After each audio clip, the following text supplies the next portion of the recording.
नमस्ते दोस्तों, आज मैं आपको बताने वाला हूँ प्रदोष व्रत के बारे में। कब है, शुभ मुहूर्त क्या है और इस कृष्ण पक्ष प्रदोष व्रत 28 नवंबर 2024 को है। हिंदू धर्म में ये कहा गया है, प्रदोष का विशेष महत्व बताया गया है।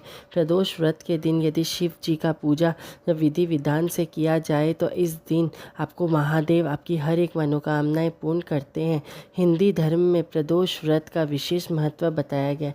हर महीने आने वाली त्रयोदशी तिथि पर प्रदोष व्रत के नाम से जाना जाता है। प्रदोष व्रत पूर्ण रूप से देवों के देव महादेव भगवान शिव जी को समर्पित है। प्रदोष व्रत के दिन शिव जी और पार्वती का पूजा विशेष रूप से लाभकारी माना जाता है।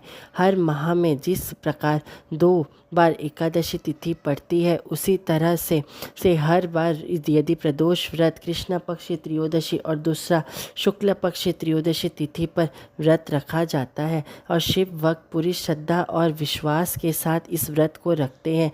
प्रदोष व्रत को हिंदू धर्म में बृहद शुभ और फलदायी माना गया है। भगवान शिव जी की कृपा पाने के लिए, उनसे जुड़े के लिए प्रदोष व्रत सबसे अच्छा माध्यम माना जाता है। ऐसा मान्यता है, यदि इस दिन व्रत रखा जाए, शाम को शिव जी की विधि पूर्वक पूजा भी की जाए तो आपकी हर एक मनोकामना, बड़े से बड़े मनोकामना टल जाती है। चलिए जानते हैं प्रदोष व्रत में ऐसा क्या किया जाए जो आपकी हर एक मनोकामना पूर्ण हो। इस बार जो लगने वाली शाम को 6:32 को लेकर रात को 8 बजे तक का ये शुभ मुहूर्त बताया गया है 28 नवंबर के दिन। यदि इस प्रदोष व्रत का व्रत रखा जाए तो इनमें क्या फ़ायदे होते हैं, चलिए जानते हैं।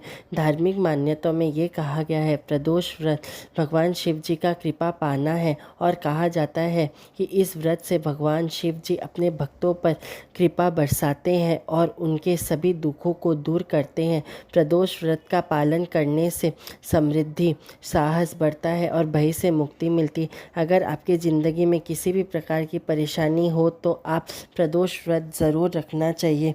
स्कंद पुराण में और शिव पुराण और अन्य धार्मिक ग्रंथों में प्रदोष व्रत की महिमाओं का उल्लेख किया गया ही है।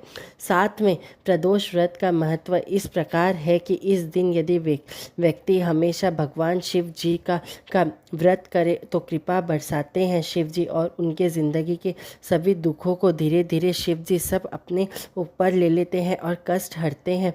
कहा जाता है कि यदि प्रदोष व्रत रखा जाए तो भगवान शिव जी तो बहुत कृपा बरसाते ही हैं, साथ में आपकी हर एक मनोकामनाएं पूर्ण करने लग जाते हैं धीरे धीरे कर। और ये प्रदोष ऐसे वैसे नहीं, बहुत चमत्कारी प्रदोष कहा जाते हैं। कुछ प्रदोषों में ही हर एक काम आपकी मनोकामनाएं पूर्ण होने लग जाती है। प्रदोष व्रत में शिव जी का सबसे पहले विधि पूर्वक आप अभिषेक करें। अभिषेक करने के बाद शिव जी को आप चंदन लगाए, अक्षत लगाए और साथ में ही उनकी फूल अर्पित करें। अलग अलग तरह से आप फूल चढ़ा सकते हैं शिव जी को। और ऐसा कहा जाता है कि ये चीज़ अगर किया जाए तो आपको शिव जी कृपा बरसाते हैं और प्रदोष व्रत में ही आपको मनोकामनाएं पूर्ति होती है। और शिव जी को पूजा करने के बाद, दीप जलाने के बाद ओम नमः शिवाय मंत्र का जाप करें और पूजा की सामग्री से ही जो दीपक जलाकर शिव जी की आरती करें और शिव जी को सफ़ेद चीज़ों का प्रसाद भोग लगाए। कहा जाता है व्रत के दौरान यदि शिव जी का ध्यान किया जाए, मंत्र जाप किया जाए तो शिव जी बहुत प्रसन्न होते हैं। वहीं पर बैठकर आपको ध्यान लगाना चाहिए। कहा जाता है ऐसा भी कि शिव जी का यदि आप हर प्रदोष यदि शिव मंदिर आए जाए तो 143 प्रदोष यदि आए जाए तो शिवलोक में आपको निवास मिलता है और मोक्ष के बाद आपको शिवलोक मिलती है और हर एक मनोकामनाएं आपके शिव जी धरती लोक में पूर्ण कर देते हैं। प्रदोष व्रत में यदि हो सके तो आप शिव जी के कोई भी मंत्रों का जाप करें और साथ में शिव चालीसा का पाठ ज़रूर करना चाहिए। कहा जाता है प्रदोष के समय यदि शिव सहस्त्र का पाठ किया जाए तो शिव जी बहुत प्रसन्न होते हैं।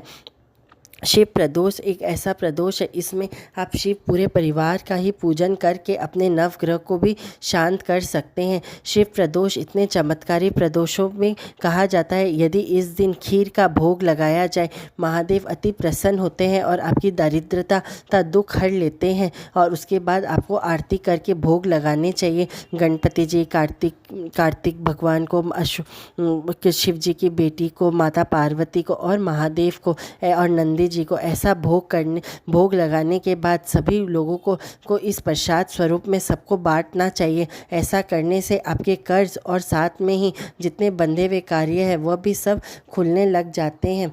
तो बोलिए हर हर महादेव। यदि आप ये वीडियो देख रहे हैं तो लाइक, शेयर, कमेंट ज़रूर करें और दिए गए नंबर पे आप हमें फ़ोटोज़ भी और वीडियोज़ भी शेयर कर सकते हैं। और यदि आप ये वीडियो यहाँ तक देख रहे हैं तो ज़रूर आप कमेंट में जय माता दी ज़रूर लिखें। धन्यवाद।